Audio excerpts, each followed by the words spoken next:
Thanks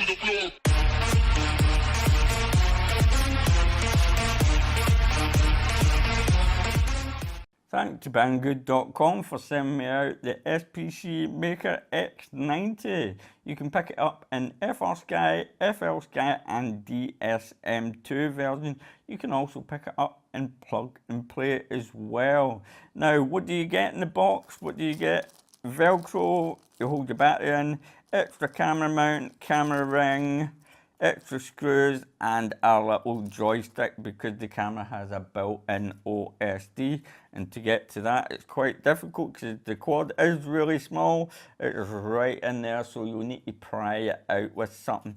Now the bottom plate is 2mm thick, the top plate is 1.2mm thick, and the side plate next to the camera guard is also 1.2mm in thickness. The total weight of the quadcopter is around 62 grams without the battery. Now this is the FR Sky XM Plus version. It is not flash, so you will not get RSSI to your transmitter, I'm afraid.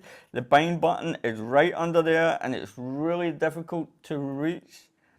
So you need to press that bind button in, plug the battery in and bind it up to your transmitter. But what I had found out was it wasn't connected up to the right UART port in Betaflight.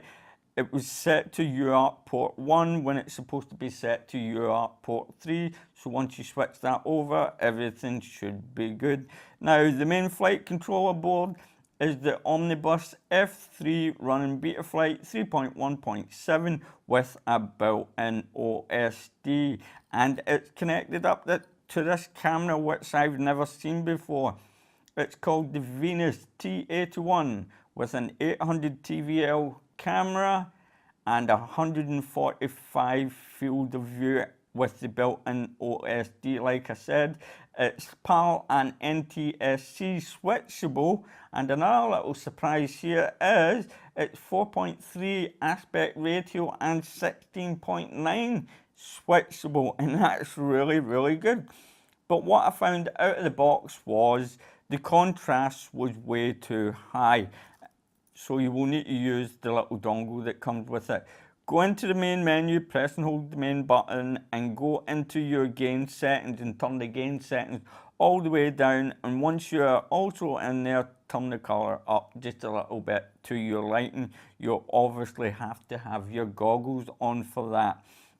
Now because Betaflight is get the built-in OSD, you might want to disable the OSD in the camera, and you also want to match up if you are going to use NTSC or PAL with the camera. You want them both to match with Betaflight and the camera. Now you will need to set up your own modes like angle mode, horizon mode, air mode, and set up your buzzer because you do have a buzzer on the quadcopter. Now let's get round to the ESC. It's a 4-in-1 15 amp continuous BL Heli S running D-Shot 600 connected to 1104 7500 kV motors, if you can see here. And on top of the motors, you can see you've got the Gemfan Hulke 1940 tri-blade, and these are quite nice props. They're quite durable and quite thick. 2-inch props will not fit this quadcopter, so keep that in mind. The ESC is connected to an XT30 plug at the back, and it does say it's capable of running up to 4S. Now, I don't think that is possible because from what I have seen, the maximum I've ever seen anybody flying this quadcopter with the battery is a 3S LiPo. I tried a 3S LiPo on this quadcopter and the motors were burning hot and the ESC was burning hot as well. So what I used was a 2S LiPo, a GNB 2S 550 milliamp LiPo battery with an 80C and 160C burst. This LiPo gives you a lot of punch. You get about 3 to 4 minutes of flight time because this thing is a little speedy, buzzy thing.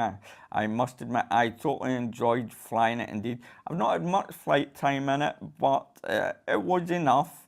Now, let's get round to the VTX itself. Yes, it is very similar to the PKRC VTX that I just reviewed yesterday. It's the 40 channel, switchable between 25 milliwatts and 100 milliwatts. I'll put a link in the description below to this VTX itself, and you will know how to change the bands in the channels and the milliwatts. When I was flying on the day at the field, it was the same day I was flying the PKRC. I was on 25 milliwatts, 15 mile per hour winds, absolutely freezing cold. I think I only flew this little thing 2 or 3 times, and that was it. So I'm not the best pilot in the world, but what you see is what you get. And one more thing just before I go, I'm going to test the SPC out again, because I do believe I might have been on the wrong frequency, or I might have changed something on the VTX, just to double check that. If I can do that by the weekend, I'll get that video up by then.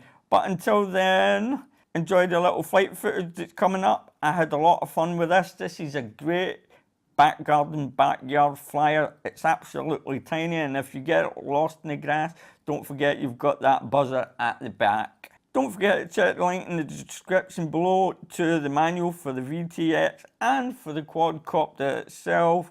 Hope you enjoyed the little flight footage. It's up and coming. Don't forget to like and subscribe, and as always, my friends, happy flying.